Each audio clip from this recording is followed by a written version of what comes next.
capítulo 5, verso 8, assim nos diz a palavra do Senhor. Bem-aventurados os limpos de coração, porque verão a Deus.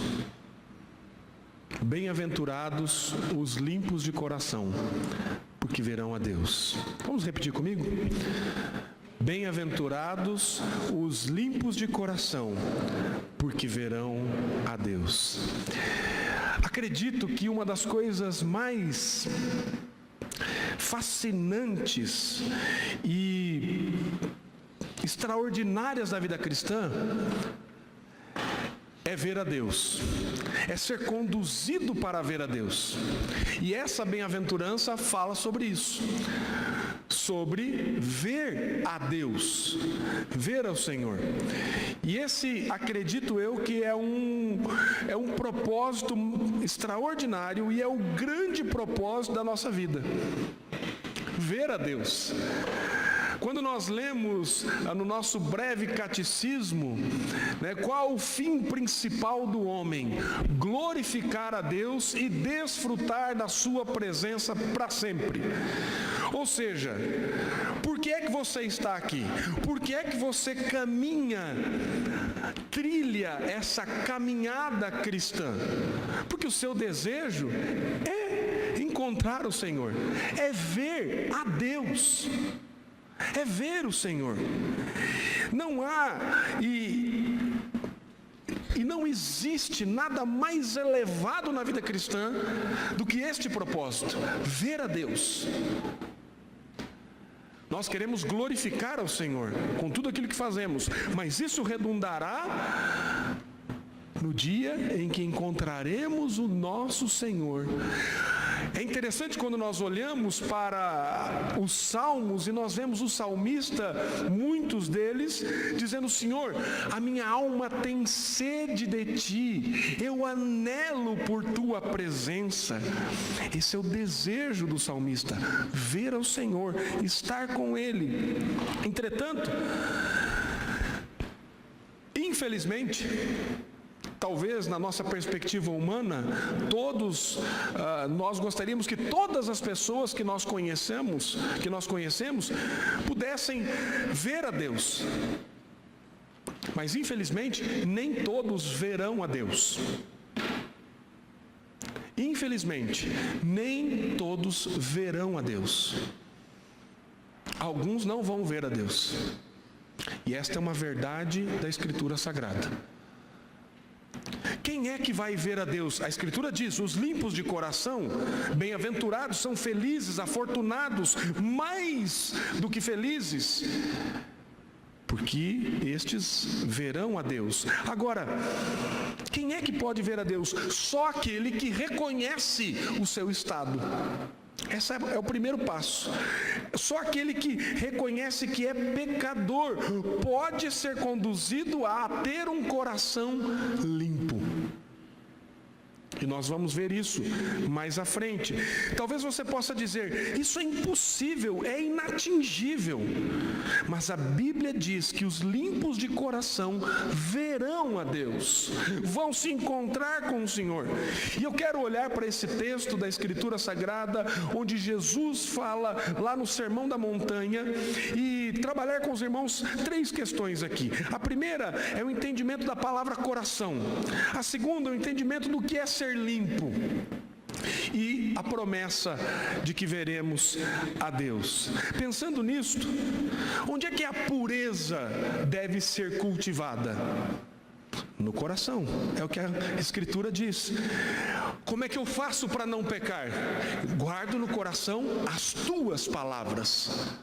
As Tuas palavras. E quando nós pensamos em coração, via de regra, vem aquela ideia de emoções, de pensamentos. E na linguagem bíblica, a palavra coração, ela inclui mente, razão, emoções e também vontade. E quando a Bíblia fala de coração, ela está falando da totalidade da nossa vida. Está falando da totalidade da nossa vida. E quando o Senhor Jesus fala desta bem-aventurança, Ele está dizendo que os nossos pensamentos, as nossas motivações, os nossos desejos, as nossas emoções, as nossas vontades devem ser puras. E por que nós devemos ter um coração puro? Porque o maior problema que nós temos é o nosso coração. Essa é a nossa grande dificuldade. O nosso maior inimigo não está do lado de fora. Como nós vimos e lemos na nossa liturgia, nós vemos que a maior dificuldade que nós temos é aquilo que está em nós, é o mal que habita na nossa vida, é a nossa inclinação para o pecado. O nosso inimigo não são as pessoas. E John Piper diz que nem de longe Satanás tem poder para nos levar para o inferno. A única pessoa que tem poder de levar alguém para o inferno é você mesmo, vivendo longe de Deus, à sua maneira, em pecado. Portanto, o nosso maior problema não são os outros, somos nós mesmos. E o profeta Jeremias disse que o coração é desesperadamente corrupto, enganoso. Ele nos trai, ele nos engana, ele nos seduz. E o Senhor Jesus disse que é do coração que procedem os maus desígnios, homicídios, adultérios, prostituição, furtos, falsos testemunhos, blasfêmias. É errado dizer que o nosso coração, que o nosso problema está no meio que nós vivemos. Muitas vezes nós temos essa tendência. Ah, mas o senhor não mora onde eu moro, né? Se o senhor morasse onde eu moro, se o senhor estudasse onde eu estudo, se o senhor trabalhasse onde eu trabalho, para o senhor é fácil dizer, né? O senhor vive numa redoma, só se relaciona com crentes, tem uma família cristã, de vez em quando encontra algumas pessoas que não são cristãs. Agora, vai viver onde eu estou, vai trabalhar onde eu trabalho, vai caminhar com quem eu caminho, aí eu quero ver essa santidade aí. Não é assim que às vezes a gente pensa? E nós colocamos a culpa no meio, dizendo que a culpa não é nossa, mas é daquilo que está ao nosso redor. De fato, irmãos, o nosso ambiente, ele é muito complicado, nosso contexto, ele é complicado. Mas quando você olha para o contexto de Adão, por exemplo, ele vivia no paraíso, e mesmo assim caiu. Porque o seu coração resolve desobedecer a Deus.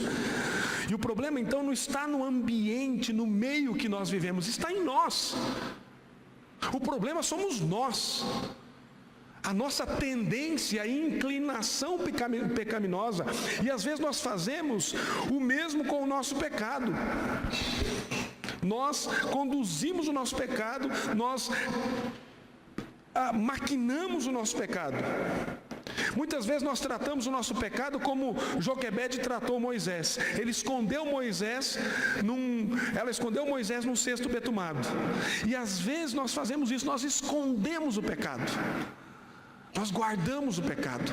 Nós caminhamos com ele e levamos ele na nossa vida cristã. Isso não agrada ao Senhor, isso não agrada a Deus.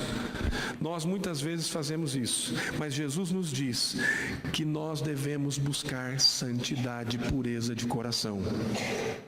Nós devemos buscar não uma pureza exterior, mas uma pureza interior. Deus não se impressiona com situações e circunstâncias que nós nos impressionamos. O que impressiona a Deus é coração contrito, compungido na presença de Deus. Nós devemos buscar esse desejo, esse anelo por Deus, para que Ele habite em nosso coração. É interessante, desde pequeno, nós começamos a fazer isso com os nossos filhos, quando eles são pequenininhos. Eu lá em casa estou doutrinando os meus filhos. Então, no culto doméstico que nós fazemos, Eu chego lá essa semana, no nosso culto doméstico, eu mostrei uma história bíblica sobre a queda do homem. E agora ficou muito legal, porque ficou interativo a coisa, porque eu achei um aplicativo onde tem perguntas e respostas. Então eu jogo na televisão do meu tablet, e aí vai contando a história, e aí o Enzo vem lá e... Quem fez isso, filho? Esse aqui. Ele vai lá e clica. Correto. E aí ele vai ganhando prêmios lá no aplicativo e vai conhecendo a Escritura. Mas aí chega no final e nós falamos assim: o homem pecou, desobedeceu a Deus, mas Deus fez uma promessa. E essa promessa, filho, se realizou. Jesus veio, morreu por nós. E eu falei: onde é que Jesus vive hoje, filho? No nosso coração, papai. No meu coração. Então nós aprendemos isso, mas não basta simplesmente nós aprendermos isso. É necessário que, de fato, Cristo habite ricamente e faça morada nos nossos corações. Cristo habite em nós. E eu pergunto para você: o seu coração, a sua vida, é um lugar apropriado para Jesus morar? Vamos imaginar que você fosse comprar uma casa. E você vai então comprar uma casa, e você começa a procurar. Eu me lembro, logo quando voltamos aqui para São Paulo, nós ficamos uns 3 dias mais ou menos lá na casa da Dona Jo e do Reverendo Jorge, procurando casas para alugar.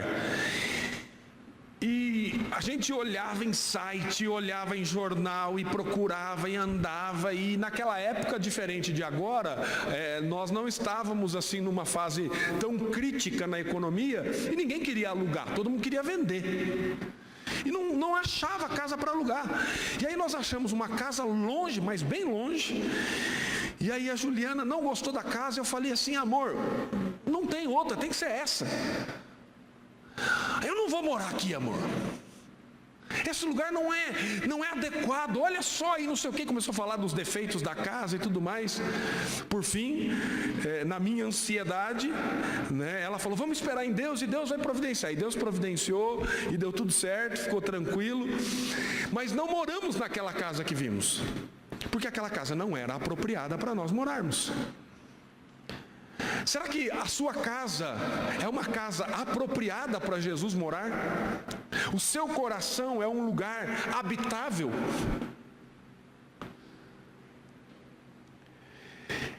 Ele se sente bem ao morar no seu coração? Agora, quais são os sinais de um coração puro? Um coração puro serve a Deus com integridade, louva ao Senhor de todo o coração. Te louvarei com tudo o que sou. É verdade isso, irmão? Ou você acabou de mentir aqui? Você para pensar no que você acabou de declarar para Deus e dizer para Deus: te louvarei com tudo o que sou. É assim mesmo? Você louva a Deus com tudo que você é, com tudo que você tem, com as suas posses? Então deixa eu te fazer uma pergunta: você tem dizimado ao Senhor? Você tem sido fiel no dízimo? Se você não tem sido fiel no dízimo, você não está louvando a Deus com tudo que você tem. Está aí uma implicação e uma aplicação para você colocar em prática. Se você quer louvar a Deus com tudo que você tem, quer ver outra coisa? Você tem lido a Bíblia todos os dias? Pastor, todo dia é difícil, né? A gente tem uma vida muito corrida. É complicado todo dia, né? E como é que você se alimenta espiritualmente? Você come uma vez por semana, só no domingo. Aquela macarronada, aquela lasanha, o churrasquinho do domingo. Depois, durante a semana, não precisa comer mais, né? No outro domingo, você volta a comer novamente. É assim? Não, irmão, você comeu um banquete na hora do almoço e já está com fome agora. Pastor, vamos logo aí, porque eu quero ir para casa jantar.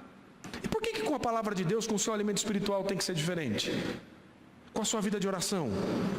Então um coração puro serve a Deus com integridade, louva, o adora. Um coração puro evita a aparência do mal. Porque às vezes nós ficamos, isso aqui não tem problema, eu posso ir aqui, eu posso fazer isso, eu posso fazer aquilo. Querido, um coração puro, ele evita a aparência do mal, porque ele quer agradar a Deus, ele não quer fazer a sua própria vontade. Um coração puro foge do pecado para agradar a Deus, para fazer a vontade de Deus. Se ele sabe que uma situação vai conduzi-lo, se nós sabemos que uma situação vai nos conduzir ao pecado, nós não devemos tentar resistir a isso, mas fugir disso, estar longe dessa situação. Deus, ele não está preocupado com aparência, com exterioridade, mas Deus está preocupado com o íntimo, com o que vai aí dentro da sua mente, no seu coração, com os seus desejos, com as suas vontades, com o que você quer. É com isso que Deus está interessado.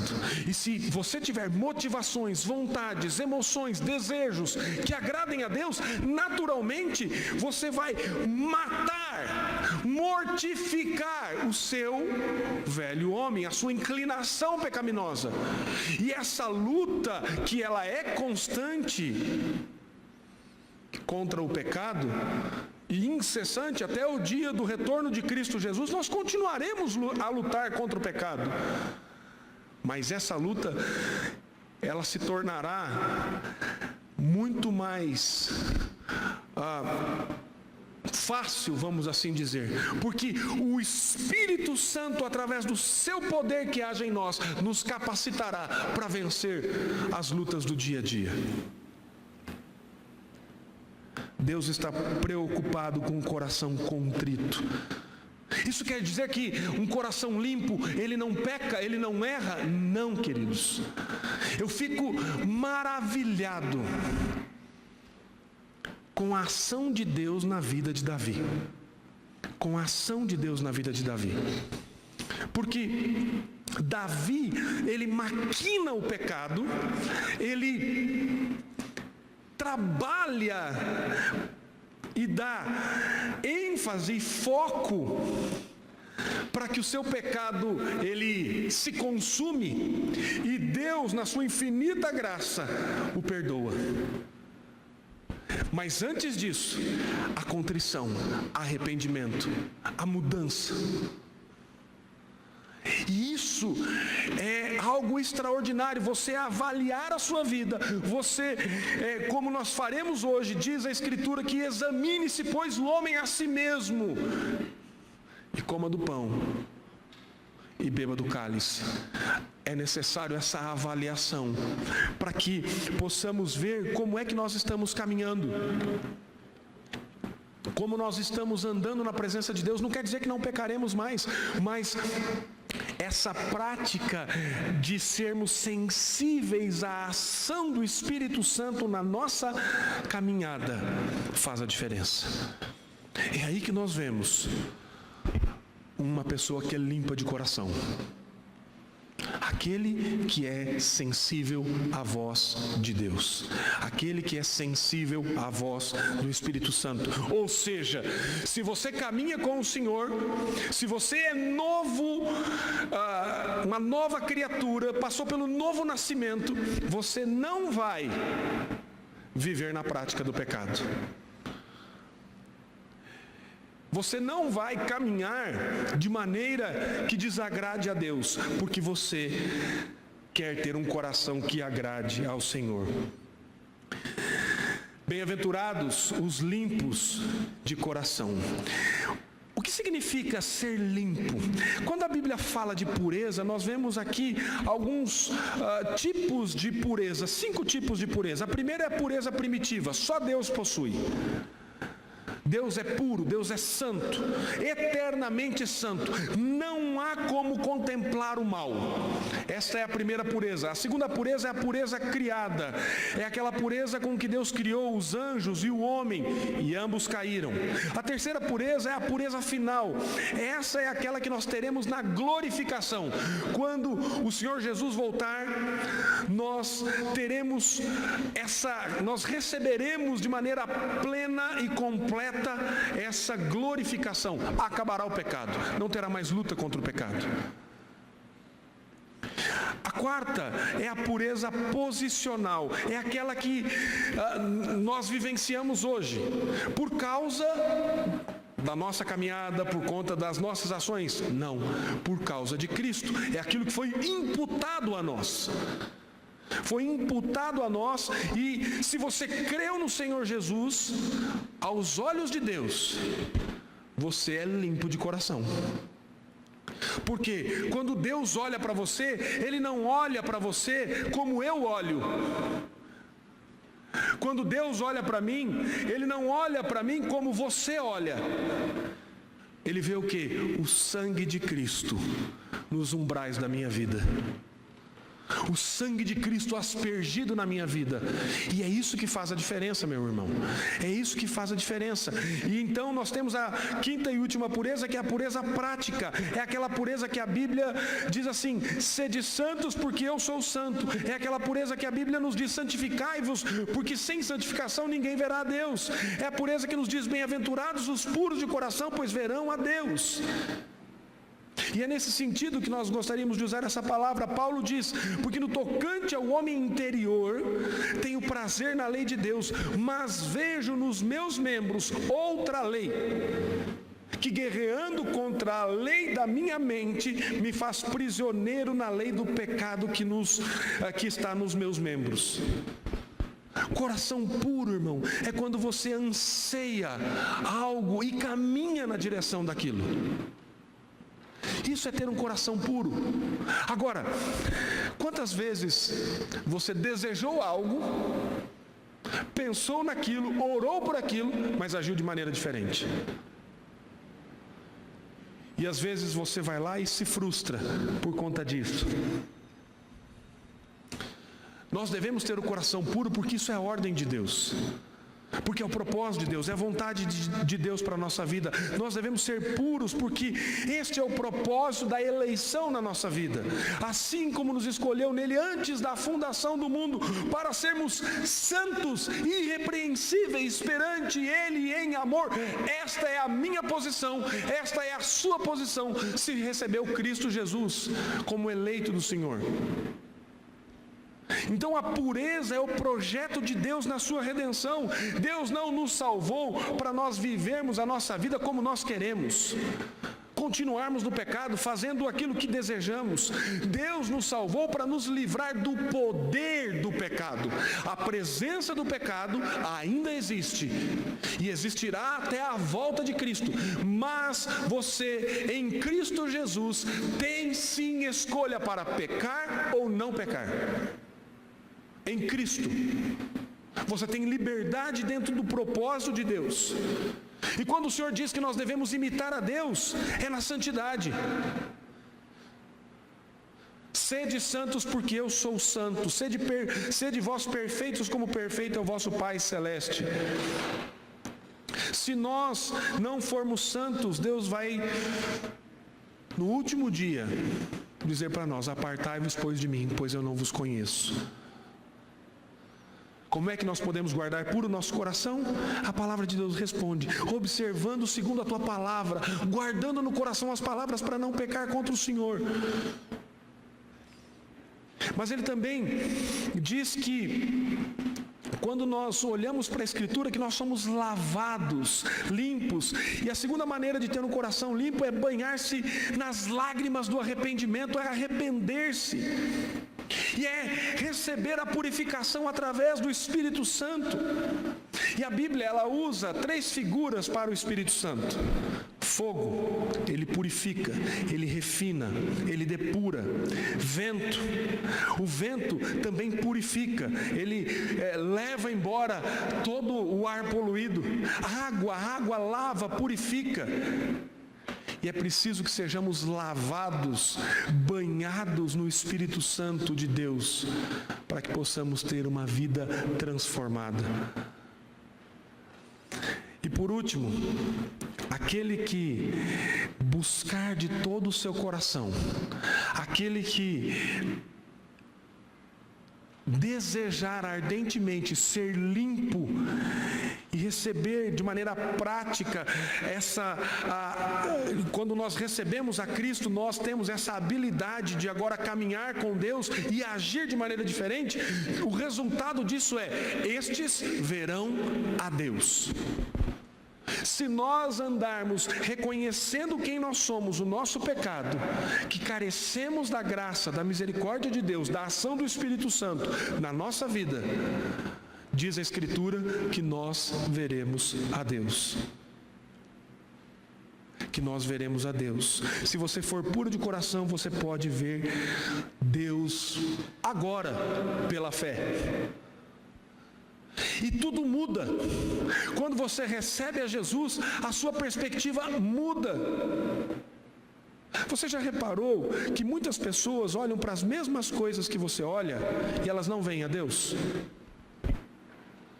Você fala assim: pastor, mas nunca ninguém viu a Deus. Há pessoas que quando olham para a natureza, e ontem nós estivemos num piquenique com os casais, e aí você vê a beleza da criação no lugar que nós estávamos. Para algumas pessoas simplesmente é a mãe natureza, ou obra do acaso. Para nós não. Quando nós olhamos para a criação, nós vemos a mão poderosa de Deus, nós vemos a Deus. Os céus proclamam a glória de Deus e o firmamento anuncia as obras das suas mãos.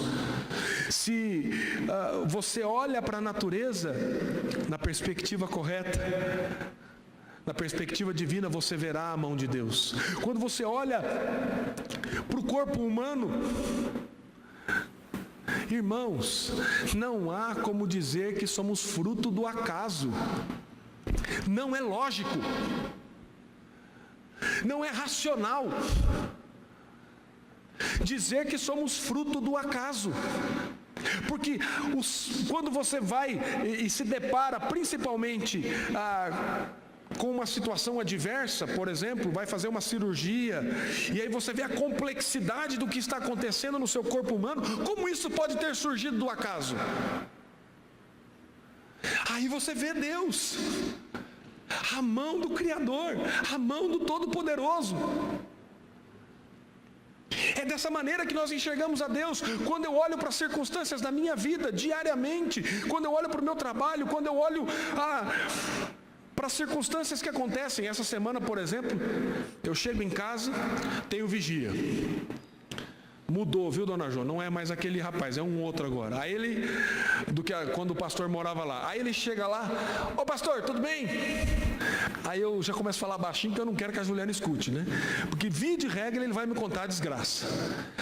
Foi assaltado o cara ali em cima ali. Eu falo: oh, Jesus. Aí eu entro: a Juliana, o que você estava conversando com o rapaz? Aí essa semana ele chegou, foi assaltado aqui na esquina, aqui virando aqui e tal, foi assaltado uma moça que estava chegando em casa. Aí a tendência é você falar assim: meu Deus do céu, vou ter que colocar câmera, vou ter que trazer guarda, fazer não sei o quê, e aquilo, a tendência é natural, ou você ficar desesperado. Agora, se você confia em Deus, não quer dizer que você não vai ficar atento e vigilante, mas você vai ter uma postura diferente e vai falar: Senhor, em vão vigia a sentinela se o Senhor não guardar a cidade. Se o Senhor não guardar a minha casa, não adianta nada. Guarda-nos, Deus, abençoa-nos. Então, a perspectiva é diferente quando você tem esta visão de Deus na sua vida diária, no relacionamento com as pessoas, na maneira em que você encara o seu trabalho, como você se porta perante o seu chefe ou perante os seus subordinados, como você se relaciona no trânsito, nesse contexto pecaminoso que às vezes você diz: não é fácil viver, mas ali, naquele contexto, às vezes com um vizinho difícil de engolir, você vai ter uma postura amorosa, porque você vê a Deus. Essa é a diferença do crente. Jó, quando estava numa situação deplorável, terrível, a mulher dele dizia: amaldiçoa esse teu Deus e morre, você é um miserável, eu não suporto mais o hálito do seu hálito. Ele próprio dizia que não suportava o hálito. Imagina isso. Então, se a mulher já não aguenta mais o hálito, você mesmo não aguenta, a situação está deplorável.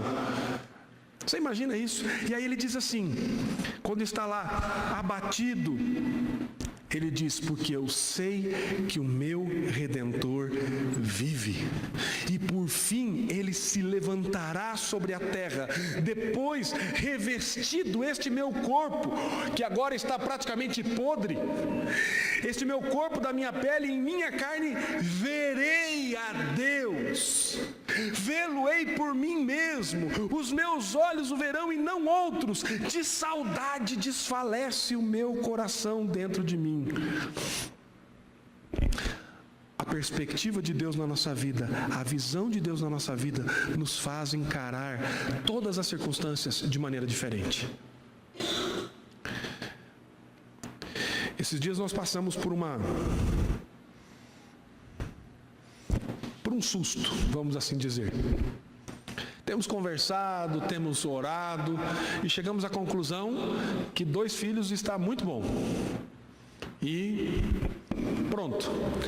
Aí esses dias a Juliana falou: amor, não sei, o que eu vou fazer da minha vida se tiver mais um filho? Ela estava pensando que estava grávida, né? E começou a ficar desesperada. Eu não sei o que eu vou fazer, porque já é difícil com os 2, imagina mais um, né? Então, enfim, quem tem 3 filhos ou mais sabe disso. E ela estava lá desesperada: o que eu vou fazer, amor? Vamos descansar em Deus. Se vier, é porque é plano de Deus, não nosso. Porque quando Deus quer, não tem jeito. Quer ver um exemplo? Abraão e Sara. Deus quis, pronto. Sara até riu. Eu, nessa idade, tá bom. Que piada legal, esse anjo veio contar aqui. Quando Deus quer, meu querido, não tem problema, não tem dificuldade, não tem peso. E quando você olha humanamente para as circunstâncias, você vai ficar ansioso, você vai ficar aflito, você vai ficar angustiado, você vai ficar com medo, você vai ficar com receio. Agora, quando você olha da perspectiva divina, você vai falar: Senhor, que a tua vontade seja cumprida. Porque você tem a perspectiva de olhar para o Senhor. Essa é a visão de Deus. Essa é a visão que muda a postura e a nossa prática. Muda a minha agenda, muda a sua agenda.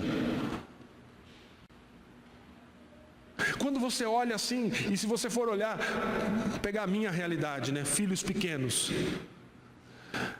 Olha, não é fácil, você está lá e agora esses dias aí, até essas 2 últimas noites, as crianças lá passando, um doentinho, o outro lá também, e passando com febre, e acordando a noite inteira, ao ponto da Juliana falar assim: amor, fica com um aí no quarto, eu fico com o outro lá no outro quarto, porque senão um acorda o outro. E você fala assim: meu Deus, e você anda assim que, meu Deus, que você não tem nem força mais. Aí você fala assim: ai meu Deus, ser pai, ser mãe pra quê? Podia chegar aqui e falar assim: você que quer casar, isso, não tenha filho. A melhor coisa que você faz é não ter filho. Filho é só dor de cabeça. Filho vai te trazer, além de gastar muito, nossa rapaz, você não vai dormir de noite, e você vai não sei o quê. Essa é uma visão humana, sem ver a Deus. Agora, quando você olha da perspectiva correta e você sofre todas essas coisas e você diz assim, e aí vem um abençoado daquele e diz: papai, eu te amo, e vem um que não fala, mas te dá um sorriso, você fala assim: Senhor, como é maravilhoso ver o seu favor na nossa vida. Essa é a perspectiva diferente. Quando você olha da maneira de Deus, quando você vê Deus em todas as circunstâncias da sua vida, querido. Bem-aventurados os limpos de coração, pois verão a Deus. Quando eu olho na perspectiva divina, toda a minha agenda, todas as minhas práticas, seja qual ela for, nós vamos ver diferente. Que você, para a glória de Cristo Jesus, possa ter essa perspectiva na sua vida. Ai, pastor, domingo à noite, podia ter mais um dia, né? Amanhã tem que acordar cedo, trabalhar. Querido, eu brinquei esses dias, né? Faça como a minha sogra. Minha sogra, ela levanta: que dia maravilhoso, Jesus, muito obrigado. Está chovendo, pode estar nublado, mas ela tem essa perspectiva. Senhor, obrigado pelo dia que o Senhor fez. Isso é maravilhoso, querido. Não quer dizer que você vai passar por dias nebulosos e tristes, mas mesmo nestes dias, você terá uma perspectiva diferente, porque você vê a Deus. Que Deus abençoe a sua vida, e que você possa, pela misericórdia e graça do Senhor, olhar para todas as circunstâncias da vida na perspectiva divina. Que você possa cultivar um coração puro, limpo, porque o resultado, a promessa disso é que veremos a Deus. Hoje nós temos vislumbres, mas um dia veremos plenamente. Os meus olhos, os seus olhos, se você entregou a sua vida a Jesus, verá a Deus. Você anela por isso? Você deseja por isso? Então, querido, trabalhe nessa perspectiva, busque ao Senhor, adore ao Senhor, leia a Escritura, busque ver a Deus na palavra dEle e em tudo aquilo que você faz. Que o nome dEle seja glorificado na nossa vida, em nome de Jesus. Amém.